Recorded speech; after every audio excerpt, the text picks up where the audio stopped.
ભાવનગરનો ચકચારી Navneet બાલધિયાનો case, જે કેસના સંદર્ભમાં 2 મહિના બાદ જયરાજ આહિરના મોટા ભાઈ ભરત આહિર છે તે ગઈકાલે ભાવનગર રેન્જ આઈજીની કચેરી પહોંચ્યા હતા ને તેમણે આ યુવા કોળી સમાજના આગેવાન પિન્ટુ કોળી સામે અરજી આપી હોય તેવી વાત સામે આવી છે અને અન્ય લોકો સામે પણ અરજી કરવામાં આવી છે. થોડાક સમય પહેલાં સોશિયલ મીડિયાના માધ્યમથી પિન્ટુ કોળી સહિતના લોકો દ્વારા નિવેદનમાં જો ભાષાનો ઉપયોગ કરવામાં આવ્યો હોય તેની સામે ભરત આહિરે વાંધો ઉઠાવ્યો છે ને આ બાબતે અરજી થઈ છે, તેના કારણે મામલો ગરમાયો છે.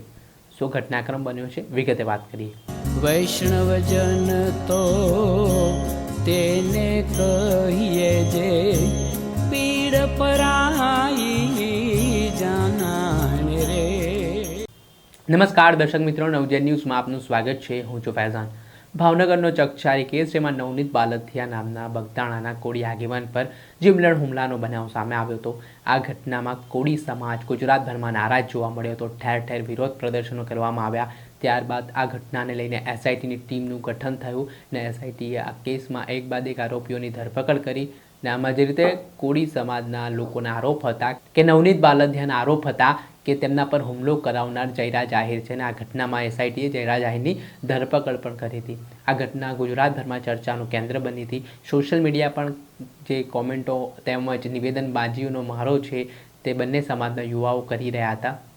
ત્યારે આ વચ્ચે ગઈકાલે અચાનક ભાવનગર ખાતે જયરાજ આહિરના મોટા ભાઈ ભરત આહિર છે તે ભાવનગર રેન્જ આઈજી કચેરી પહોંચ્યા હતા. તેમણે ભાવનગરના એસપી નીતિશ પાંડે સાથે પણ મુલાકાત કરી હતી. આ મુલાકાત દરમિયાન કહેવાય રહ્યું છે કે સોશિયલ મીડિયા પર જે લોકો દ્વારા નિવેદનબાજી કરવામાં આવી તેમની સામે કાર્યવાહીની માંગ કરી છે, જેમાં કોળી સમાજના યુવા આગેવાન પિન્ટુ કોળી સામે આ ફરિયાદ દાખલ કરવામાં આવી હોય તેવી વાત હાલ જાણવા મળી રહી છે.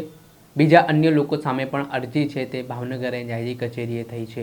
હવે આ સમગ્ર મામલાને લઈને મામલો ગરમાવાની શરૂઆત થઈ છે. પિન્ટુ કોળી અવારનવાર સોશિયલ મીડિયા પર પોતાના નિવેદનના કારણે ચર્ચામાં જોવા મળતા હોય છે. નવનીત બાલધિયા કેસમાં તેમણે જે નિવેદન આપ્યું છે તેના કારણે ક્યાંક ને ક્યાંક ભરત આહિર નારાજ થયા છે. આ ઘટના બાદ તેમણે સ્થાનિક પોલીસ સ્ટેશનમાં અને રેન્જ આઈજી કચેરીએ અરજી કરતા મામલો ગરમાયો છે. દર્શક મિત્ર, હવે જોવાનું રહ્યું કે આ મામલામાં શું કાર્યવાહી પોલીસ દ્વારા કરવામાં આવે છે અને શું જવાબ પિન્ટુ કોળી આપે છે. દર્શક મિત્ર, આવા જ વિડીયો જોવા માટે નવજીવન ન્યૂઝ જોતા રહો.